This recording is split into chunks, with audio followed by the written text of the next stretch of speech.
दोस्तों, इस देश के उपराष्ट्रपति जगदीप धनखड़ साहब ने जब भरे मंच पर मोदी सरकार की कैबिनेट में शामिल कृषि मंत्री शिवराज सिंह चौहान की मौजूदगी में किसानों का मुद्दा उठाकर बड़ी फटकार लगाई थी, उस वक्त तमाम न्यूज चैनल बड़ा चीख चीख कर बता रहे थे कि देखिए उपराष्ट्रपति ने किस तरीके से सरकार की जवाबदेही तय कर दी है, कैसी खरी खरी सुनाई है, ये कर दिया है, वो कर दिया है। जब ये सारा का सारा तमाशा हो रहा था, उस वक्त आपके अपने चैनल खबर चौक ने बताया था वो मोदी सरकार की जवाबदेही तय नहीं कर रहे थे, उनके अंदर की अंतरात्मा नहीं जागी थी, बल्कि एक टास्क दिया गया है। जब मिले, जैसे मिले, जहां मौका मिले, शिवराज सिंह चौहान को ऐसे ही खरी खरी सुनाई जाए। मैंने अपनी उस वीडियो में आपको दिखाया और बताया भी था आखिरकार नरेंद्र मोदी साहब और शिवराज सिंह चौहान का कितना अटूट और मजबूत रिश्ता है। लेकिन आज मैं आपको दिखाने जा रहा हूं कि जो काम शुरू किया था जगदीप धनखड़ साहब ने भरे मंच से, उसकी पहली किश्त आ गई है। जी हां, फंसा दिए गए शिवराज सिंह चौहान। एक एक खबर पूरी दिखाने जा रहा हूं, वीडियो के आखिर तक बने रहिएगा। नमस्कार, मैं हूं प्रज्वल गौतम और आप देख रहे हैं खबर चौक। वो बयान पहले भी मैं आपको सुना चुका और अब तक तो कई दफा आप सुन भी चुके होंगे, जिसमें जगदीप धनखड़ साहब ने कहा था कि ऐसा क्या है कि पूरी दुनिया में डंका बज रहा है हमारे देश का। मोदी सरकार के आने के बाद हमारे देश की गूंज पूरी दुनिया में सुनाई दे रही है। नरेंद्र मोदी साहब जैसा व्यक्तित्व नहीं देखा और इन सब के बीच सिर्फ उन्होंने शिवराज सिंह चौहान को लेकर उंगली उठाई थी।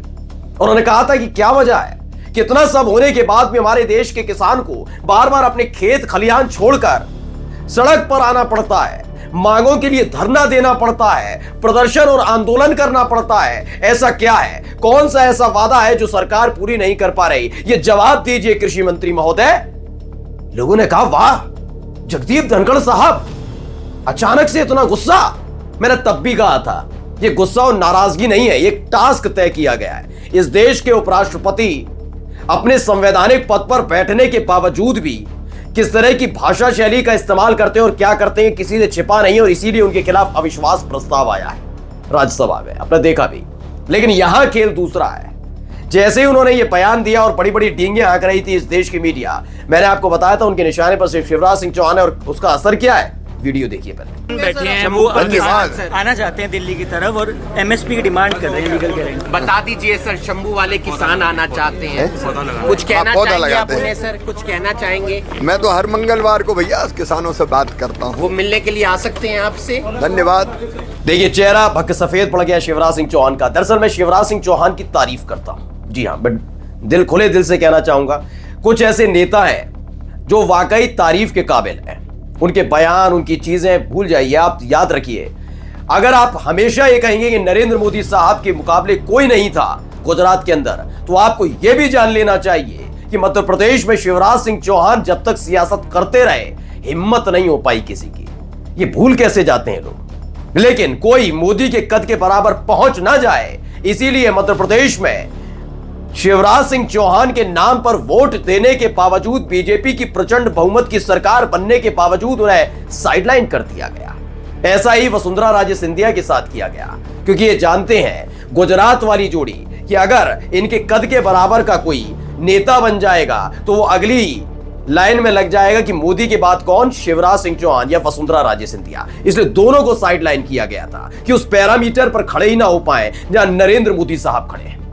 वो बात अलग है कि 400 पार का नारा देते देते 240 पर समट गए तो सिमटे जैसे ही वैसे ही आरएसएस का दबाव पड़ा और वसुंधरा राजे सिंधिया को कम से कम सम्मान तो देना ही पड़ा, शिवराज सिंह चौहान को अपनी कैबिनेट में शामिल करना पड़ा। लेकिन चीजें भूले नहीं है, इसीलिए इसी किसान आंदोलन के दौरान हमारे देश के उपराष्ट्रपति जो पहले वाले किसान आंदोलन के दौरान चुप्पी साधे बैठे रहे थे, अभी इसी साल पंजाब से चलकर हरियाणा के रास्ते दिल्ली आने वाले किसानों के साथ जो बदसलूकी हरियाणा की बीजेपी की सरकार कर रही थी, तब भी चुप्पी साध कर बैठे थे। आज अचानक उनके अंदर की अंतरात्मा जागी। उन्होंने पत्रकारों के सामने शिवराज सिंह चौहान को फंसा दिया था। सवाल पूछा जा रहा था कि शंभू बॉर्डर पर बैठे हुए हैं किसान, पड़ रही है ठंड, क्या आप मुलाकात करने जाएंगे? शिवराज सिंह चौहान समझ गए ये सवाल कहां से आ रहे हैं, किसकी वजह से आ रहे हैं, इसलिए वो चुप्पी साध कर निकलते चले गए। उन्होंने सोचा कि लाख सवालों से अच्छी है खामोशी, तो खामोश रहो, और खामोश रहकर शिवराज सिंह चौहान निकल गए। यानी आप मानकर चलिए कि किस तरीके से लोगों को फंसा दिया गया है। अब देखिए इस बयान को जरा सुन लीजिए। साथियों नमस्कार, सत श्री अकाल। आप सबको पता है सरदार जगजीत सिंह डल्लेवाल जी का अमर अनशन के 16 दिन पूरे हो चुके हैं और अभी हमें कुछ सूचनाएं मिली हैं और प्रशासन की भी तैयारियों को देख के लगता है और कुछ पुख्ता और पक्की सूचना हमें मिली है कि आज रात को केंद्र सरकार मोर्चे के ऊपर हमला करा सकती है और सरदार जगजीत सिंह डल्लेवाल जी की गिरफ्तारी का वो प्रयास कर सकते हैं। हम सब की तरफ से आदरणीय सरदार जगजीत सिंह डल्लेवाल जी की तरफ से आप सब से हाथ जोड़ के प्रार्थना है, जिन जिन साथियों तक ये वीडियो ये सूचना पहुंच रही है वो तुरंत प्रभाव से अभी की अभी अपने घरों से निकल के खनौरी मोर्चों का रुख करें, क्योंकि ये हमारी आने वाली पीढ़ी को बचाने की लड़ाई है। अगर सरदार जगजीत सिंह डल्लेवाल जी को कुछ हो जाता है या पुलिस उनको हिरासत में लेने में सफल हो जाती है तो उसके बाद फिर ये मोर्चा फतेह करना बहुत मुश्किल और असंभव के बराबर हो जाएगा। इसलिए सारे साथी जो जिन जिन तक ये सूचना मिल रही है वो सारे साथी ये अपील सरदार जगजीत सिंह डल्लेवाल जी की तरफ से ही आप समझिए कि सारे साथी तुरंत प्रभाव से अपने घरों से निकल के खनौरी मोर्चों का रुख करें। बहुत बहुत धन्यवाद। तो ये खनौरी बॉर्डर पर किसान बैठे हैं, उनको डर लग रहा है कि कोई बड़ा हमला सरकार करा सकती है। किसानों का कहना है, मेरा कहना नहीं है, मेरे चैनल का कहना नहीं, किसान कह रहे हैं। मैंने तब भी कहा था कि शिवराज सिंह चौहान को किस तरह, दरअसल क्या है कि शिवराज सिंह चौहान उस खेमे से आते हैं जिस खेमे को कभी मोदी और शाह की जोड़ी ने पसंद ही नहीं किया।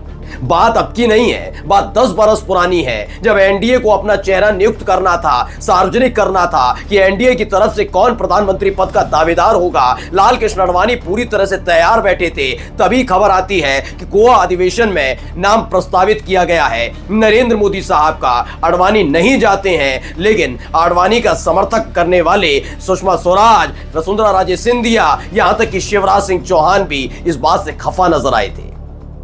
याद है, तभी से आंखों में चढ़ गए थे शिवराज सिंह चौहान और वसुंधरा राजे सिंधिया, और आखिरकार उन्हें साइडलाइन किया ही जाता रहा। बार बार उनको उनकी हद याद दिलाई जाती रही। इस बार सीटें कम आई, आरएसएस का दबाव था तो कृषि मंत्री बनाए गए, लेकिन उसके बावजूद वो रंज, वो द्वेष, वो पीड़ा अभी भूल नहीं पाई ये जोड़ी। इसलिए शिवराज सिंह चौहान के लिए पूरा सेट कर दिया गया है। आपने अब तक सुना, इतना बड़ा तो आंदोलन ये वाला नहीं है। पहले वाले आंदोलन में कृषि मंत्री की लानत मलानत होनी चाहिए थी, फटकार पड़नी चाहिए थी, लताड़ पड़नी चाहिए थी, लेकिन संवैधानिक पद पर बैठे हुए लोग चुपचाप बैठे थे, क्योंकि वो कोई और नहीं, मोदी के लाडले थे जो कृषि मंत्री बने बैठे थे। इस बार कृषि मंत्री शिवराज सिंह चौहान है, जिनके साथ 36 का आंकड़ा मोदी और शाह का है। और यही एक वजह है कि हमारे देश के उपराष्ट्रपति जगदीप धनखड़ साहब जो जाटों के मुद्दे पर, जो किसानों के मुद्दे पर चुप्पी साध कर बैठे हैं, शिवराज सिंह चौहान के कृषि मंत्री ही बनते ही किसानों की उन्हें सुध आने लगी है, चिंता सताने लगी है। अब घेरना शुरू कर दिया गया है शिवराज सिंह चौहान को। नमस्कार।